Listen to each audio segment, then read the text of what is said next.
তো নমস্কার বন্ধুরা, চলে এসেছি আরও একটা সুন্দর রেসিপি নিয়ে। আজকের বানাবো ওল চিংড়ি। তো ওল চিংড়ি বানানোর জন্য দেখুন এখানে চিংড়ি মাছগুলোকে ভালো করে ধুয়ে পরিষ্কার করে নিয়ে কেটে নেবো। তো জানেন এই চিংড়িটা মানে এখন তো পাওয়া যায় না, বর্ষাতে ভালো পাওয়া যায়। এখন এই চিংড়িগুলোর একটু দাম বেশি নেয়, তো 600 টাকা করে আজকের কেজি নিয়েছে। তো চিংড়িটাকে ভালো করে কেটে ধুয়ে পরিষ্কার করে নিয়ে চলে এসেছি উনুন ধারে।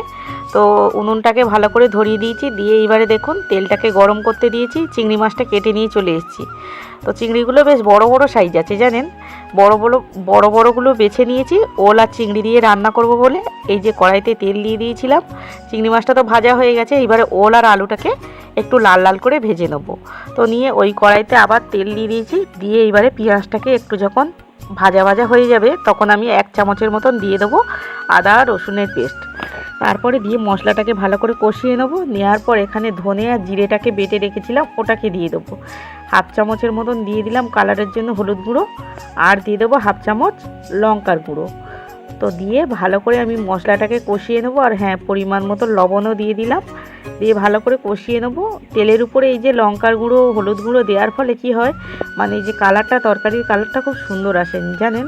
তেলের উপরে সবসময় লঙ্কার গুঁড়ো দেবেন কিংবা হলুদ গুঁড়ো দেবেন, খুব সুন্দর কালার আসে। তো দেখুন ভালো করে নাড়াচাড়া করে নিয়েছি। নিয়ে এইবারে আমি এখানে ওল আর আলুটাকে দিয়ে দিয়েছি, ভেজে রাখা ছিল তো তো বেশি কষাতে হবে না, ভালো করে নাড়াচাড়া করে নিয়ে জল দিয়ে দেবো। তো দিয়ে এইবারে দেখুন ঝোলটা আমার প্রায় মরে এসছে। তো এইবারে আমি দিয়ে দেবো চিংড়ি মাছগুলো, দিয়ে একটু ফুটিয়ে নিয়ে নামিয়ে নিলেই হয়ে যাবে ওল চিংড়ি। তো কেমন লাগলো ভিডিওটা কমেন্টে জানাবেন, আর সবাই ভালো থাকবেন। দেখা হচ্ছে নেক্সট ভিডিও।